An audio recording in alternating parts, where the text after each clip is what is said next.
Oke, baik. Di sini saya akan menjelaskan tentang organ-organ pencernaan pada hewan mamalia. Yang pertama, organ pencernaan pada hewan mamalia yaitu mulut. Mulut di sini berfungsi sebagai tempat masuknya makanan dan di mana proses pencernaan itu dimulai. Kemudian ada organ kerongkongan.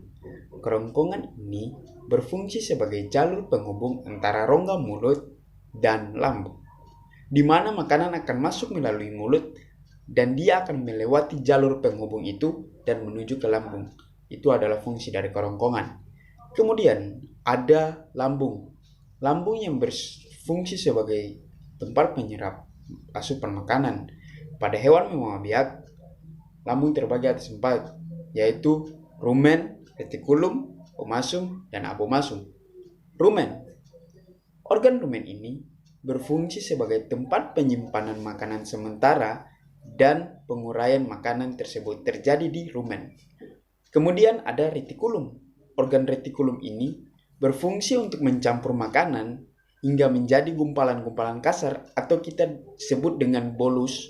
Setelah itu, makanan akan didorong kembali ke rongga mulut dan akan dimama biak sehingga teksturnya menjadi lebih halus. Kemudian ada organ omasum. Omasum ini berfungsi sebagai tempat penghalusan makanan secara kimiawi yang dibantu oleh kelenjar enzim dan mengurangi kadar air. Kemudian ada abomasum.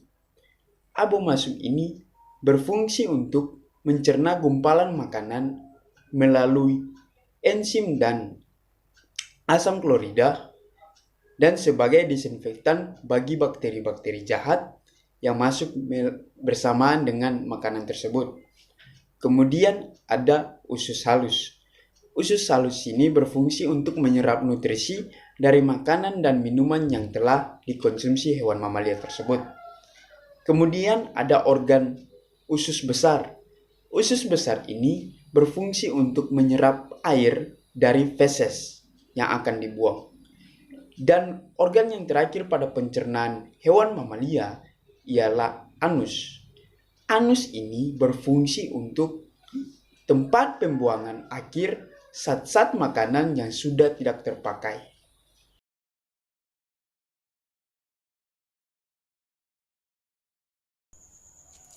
Organ luar hewan mamalia. Organ luar hewan mamalia contohnya pada hewan lumba-lumba. Hewan lumba-lumba memiliki beberapa organ luar. Yang pertama moncong, yang kedua mata, yang ketiga lubang hidung, yang keempat sirip punggung, yang kelima sirip dada, yang keenam telinga, dan yang ketujuh ekor. Yang pertama moncong.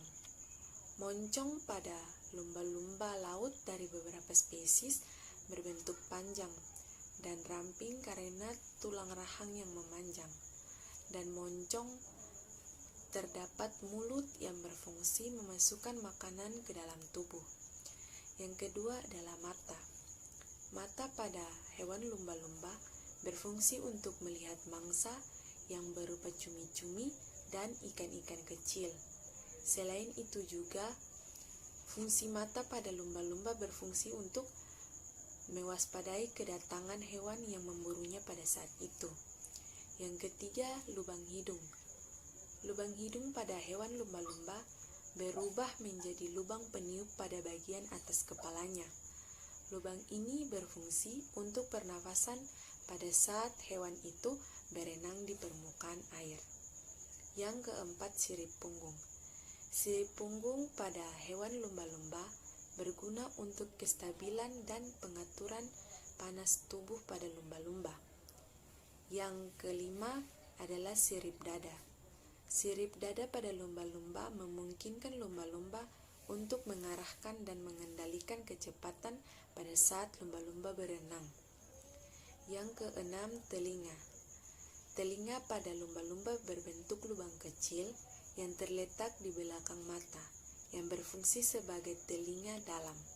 Saluran dari lubang tersebut dipenuhi dengan minyak sekresi. Lumba-lumba memiliki pendengaran yang sangat baik. Yang terakhir atau yang ketujuh, ekor. ekor pada lumba-lumba memiliki ekor yang horizontal yang kuat. Ekor berfungsi untuk mendorong saat mereka bergerak.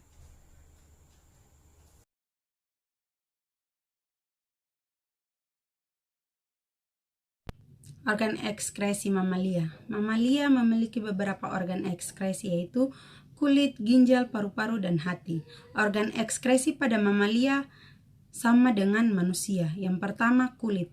Kulit adalah lapisan luar yang menutupi tubuh sebuah vertebrata. Kulit memiliki beberapa fungsi, yaitu sebagai alat pengeluaran berupa kelenjar keringat, sebagai indera peraba, sebagai pelindung organ di bawahnya, tempat dibuatnya vitamin D dengan bantuan sinar matahari, pengatur dan penyeimbang suhu tubuh.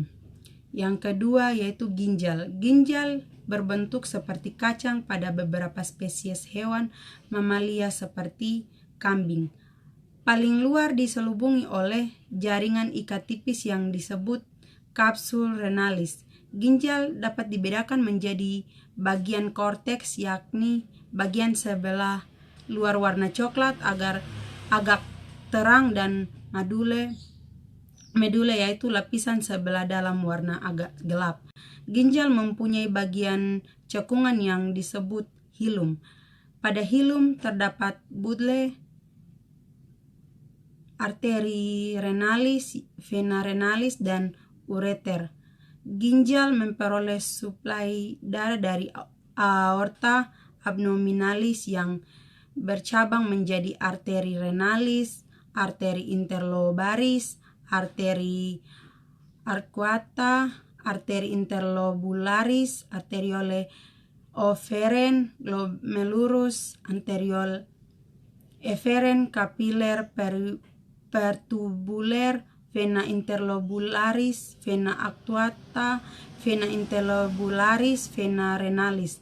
Ginjal selain berfungsi sebagai alat ekskresi juga berperan menghasilkan hormon seperti renalis angiotensin, erythropoietin, dan mengubah provitamin D menjadi bentuk aktif vitamin D.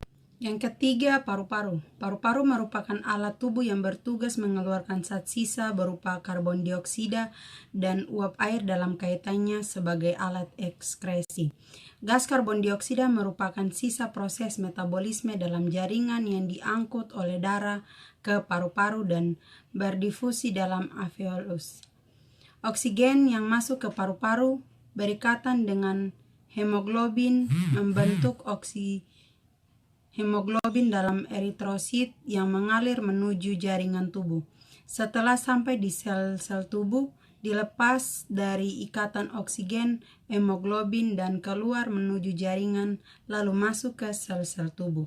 Pada saat yang sama, dari sel-sel tubuh masuk ke dalam darah sebagai sebagian kecilnya bergabung dengan hemoglobin membentuk karboksihemoglobin. Yang keempat, hati. Hati terletak pada rongga perut bagian kanan. Pada bagian kanan hati terdapat selaput tipis yang disebut kapsul hepatis. Di dalam jaringan hati terdapat pembuluh darah dan pembuluh empedu yang disatukan oleh kapsul hati, kapsul glison. Sel-sel hati bergabung membentuk lobula dan antarlobula dipisahkan oleh ruang lakuna. Sebagai alat ekskresi, hati berfungsi menghasilkan cairan empedu secara terus-menerus. Selain menghasilkan empedu, hati juga berfungsi menyimpan gula dalam bentuk glikogen, menetralkan racun, membentuk dan merombak protein, serta membentuk eritrosit pada janin.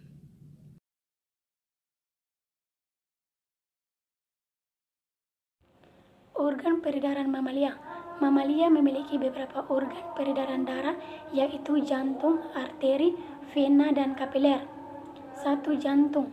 Jantung memiliki peran yang sangat vital, di mana organ jantung merupakan salah satu organ dalam sistem peredaran darah yang terletak di dalam rongga dada, tepatnya di antara paru-paru. Jantung memiliki posisi yang miring sehingga bagian ujungnya runcing. Apex menuju ke arah bawah ke pelvis kiri dan ujungnya menghadap ke atas bahu kanan. Fungsi jantung memompa darah kaya oksigen ke dalam arteri yang membawa ke sel-sel dan mengisi darah dari sistem vena dan melatihnya ke paru-paru untuk reoksigenasi. 2. Pembuluh kapiler.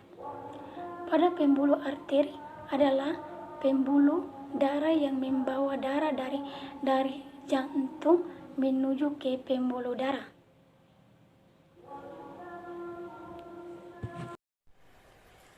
Baik, di sini saya akan menjelaskan tentang sistem pernapasan pada hewan, di mana sistem pernapasan adalah proses masuknya oksigen ke dalam tubuh sehingga menghasilkan energi, karbon dioksida, dan uap air.